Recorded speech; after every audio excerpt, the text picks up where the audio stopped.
The Riviera Hotel and Casino opened on the Las Vegas Strip on April 20, 1955, as the 9th casino resort on the Strip and the first to rise to 9 floors, establishing the vertical ambition that would define the Strip's architectural development for the following 7 decades. It was the first Las Vegas casino to feature an entertainer as a headliner in the modern sense. Liberace performed at the opening, at a salary of $50,000 per week, a figure that established the economic model for celebrity entertainment in Las Vegas that the industry has used ever since. Joan Rivers performed there, Don Rickles performed there, the Rat Pack performed there. Dean Martin filmed scenes from the original Ocean's 11 at the Riviera. The building accumulated more entertainment history per square foot than almost any other structure in Las Vegas history. The Nevada legislature voted to demolish it, not through the bankruptcy mechanism, not through private market forces, not through the competitive decline that eventually made the land worth more than the operating business. The pattern the Stardust case in Case File 0017 documented. The Nevada legislature voted to demolish the Riviera specifically and deliberately to expand the Las Vegas Convention Center, using the proceeds of a room tax bond measure that the legislature had authorized to fund the convention center's expansion as the mechanism for acquiring and clearing the site. The Riviera closed on May 4, 2015. The first implosion occurred on June 14, 2015, demolishing the Monaco Tower. The second implosion occurred on August 16, 2016, demolishing the Renaissance Tower. The building that had been the oldest operating casino on the Las Vegas Strip was demolished in 2 stages over 14 months by a public agency executing a legislative mandate. The forensic entry point for this case is the specific mechanism by which public authority was used to eliminate a privately owned historic casino that the private market had not yet determined was financially unviable, and what that mechanism reveals about the relationship between public development, ambition, and private institutional heritage in Las Vegas. If this is your first case file from this channel, subscribe now, because every episode adds one more layer to what you are about to understand about the architecture of institutional failure. The Las Vegas Convention and Visitors Authority, the public agency responsible for promoting tourism in the Las Vegas metropolitan area, had identified the Riviera site as necessary for the convention center expansion program that the agency had been planning for several years before the acquisition was executed. The convention center expansion required additional land adjacent to the existing facility, and the Riviera occupied 33 acres immediately south of the convention center campus that no other available site could replicate. The acquisition was not a voluntary transaction in the conventional real estate sense. The LVCVA used its eminent domain authority to acquire the Riviera property, compensating the casino's owners at a price that independent appraisers had established as the fair market value of the operating casino and the underlying land. The fair market value determination was contested by the Riviera's owners, who argued that the appraised value did not adequately reflect the property's development potential or the specific value of a strip location adjacent to the convention center. That contest produced the specific covenant that the LVCVA had not read carefully enough before initiating the acquisition, the one written into the relationship between the acquisition price and the actual cost of executing an eminent domain taking of an operating casino in a state whose legal framework for gaming property acquisitions was neither simple nor inexpensive. The total cost of the Riviera acquisition, including the purchase price, the litigation overvaluation, the closure costs, and the demolition of the structures, significantly exceeded the initial acquisition budget that the LVCVA had projected when the expansion plan was approved. The operational question that the Riviera case poses for the public finance of convention center expansion is whether the premium that a strip-adjacent site commands relative to any alternative site is justified by the incremental convention business that the expanded facility generates. the Las Vegas Convention Center's post-expansion performance has been measured against a baseline that was disrupted by the COVID-19 pandemic within years of the expansion's completion, making the return on the Riviera acquisition difficult to isolate from the broader hospitality market disruption that followed. At what point does public eminent domain authority become an instrument for eliminating historic private institutions in the service of public development ambitions that the market has not validated? Leave your analysis in the comments below. The appraisal methodology that governed the LVCVA's acquisition of the Riviera produced a fair market value determination that treated the property as a going concern casino with declining competitive performance in the contemporary Las Vegas market, rather than as a historic landmark whose institutional significance commanded a premium that conventional casino appraisal methodology was not designed to capture. That distinction matters forensically because the Riviera in 2015 was both of those things simultaneously, and the appraisal methodology's treatment of it as exclusively the former produced a valuation that the owners contested as inadequate. The Riviera's financial performance in its final years of operation was consistent with the pattern documented in the Tropicana case. A casino whose competitive position had been eroded by decades of deferred renovation investment, whose physical plant could not compete with the mega resorts that the Strip's post-millennium development had established as the competitive standard, and whose revenue per gaming position and hotel rate per available room were below the levels required to justify the renovation investment that restoring competitive viability would have required. By the standard of a conventional going concern casino appraisal, the LVCVA's fair market value determination was defensible.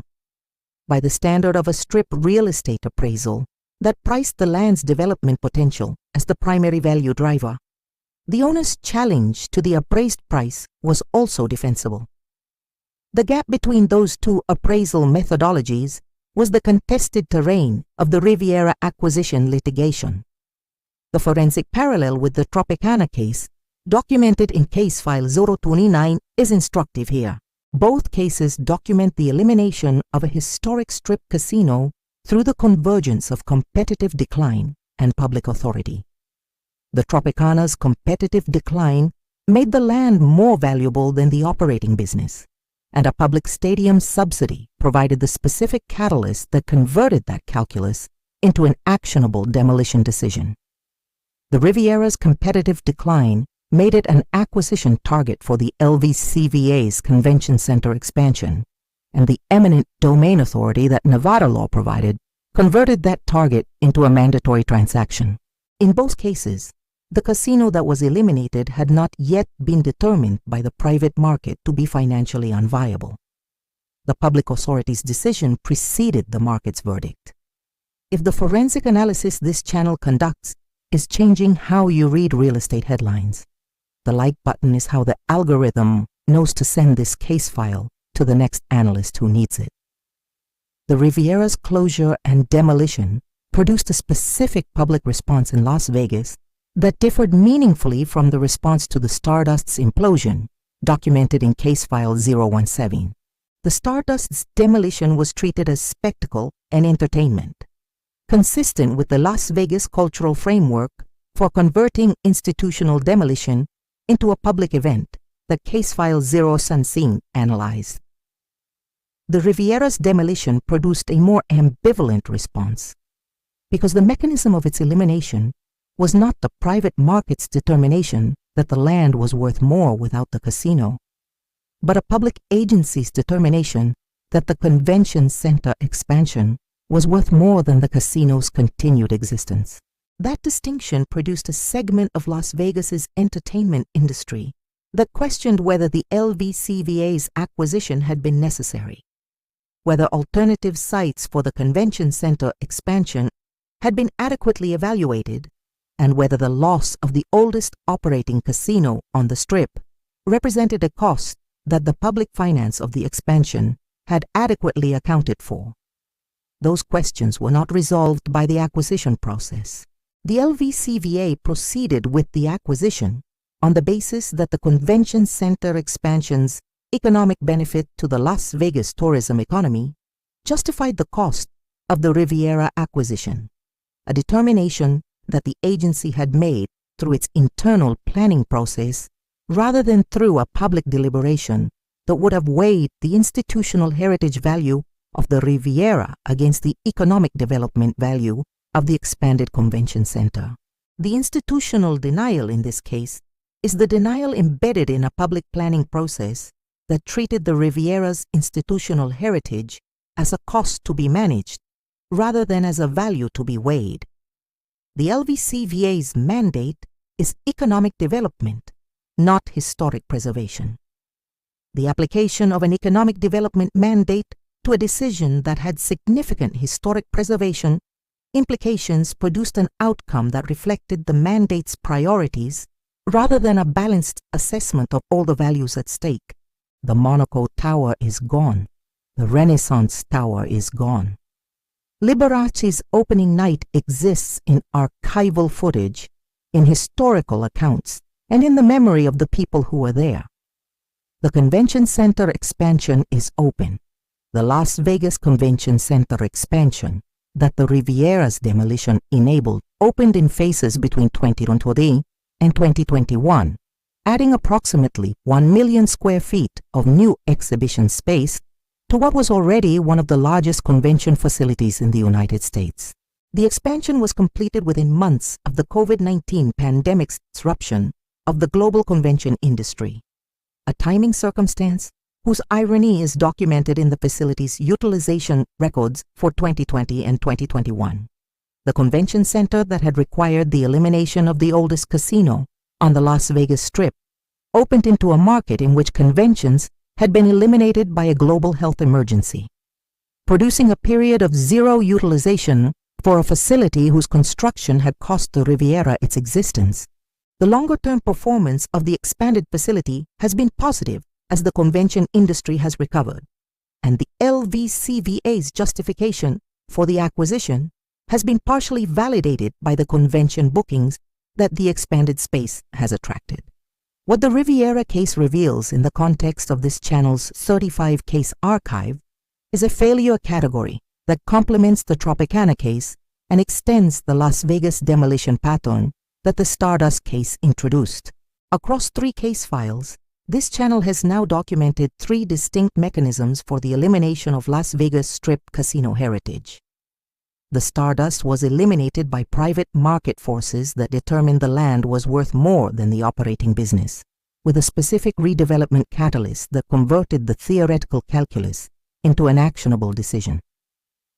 The Tropicana was eliminated by the convergence of private competitive decline and a public stadium subsidy that made demolition more economically attractive than any renovation scenario.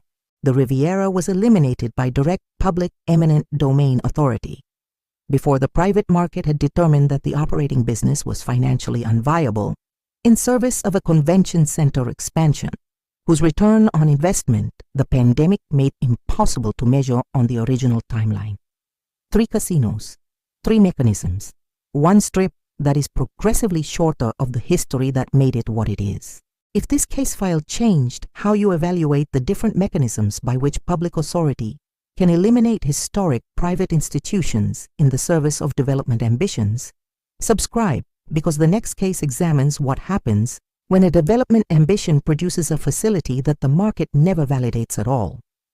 And in the comments, given the LVCVA's use of eminent domain to eliminate the oldest operating casino on the Strip, what specific public interest standard should govern the use of eminent domain to acquire historically significant private commercial real estate for convention center expansion?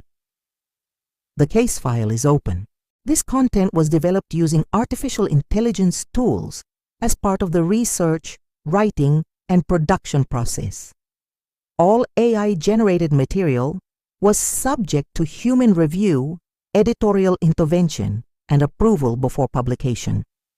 Factual claims, interpretive framing, creative direction, and final content decisions reflect human judgment throughout. This disclosure is provided in accordance with platform transparency standards for AI-assisted content.